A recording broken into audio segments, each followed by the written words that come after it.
Okay guys, let's see how to fix Windows display size.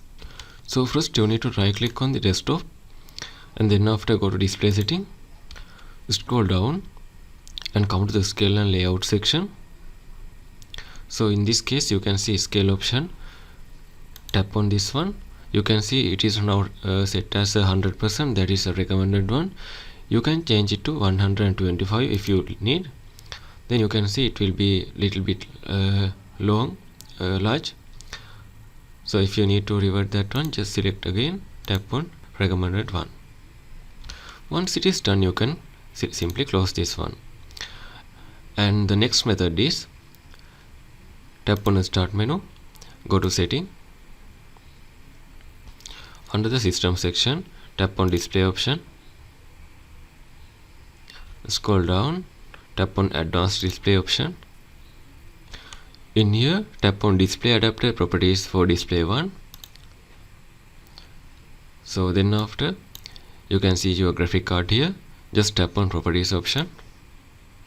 So go to drivers option.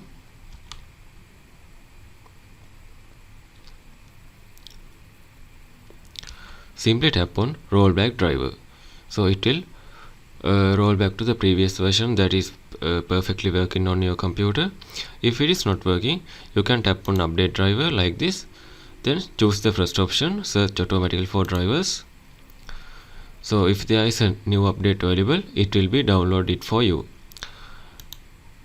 So then after close this one, and it also not working, you can just tap on uninstall device, tick this one, tap on uninstall. This will uninstall your driver and you need to restart your computer to reinstall that driver. Then after close this one. And next method is go to start menu, go to setting again. Under the system section, scroll down and tap on troubleshoot option, tap on other troubleshooters. So you need to find display option, scroll down. If you are able to find display option in this troubleshoot menu, simply tap on run option. It will find the issues related with display adapter. Finally, the next method is you can update graphic driver. To do that, right click on this PC icon, go to manage option,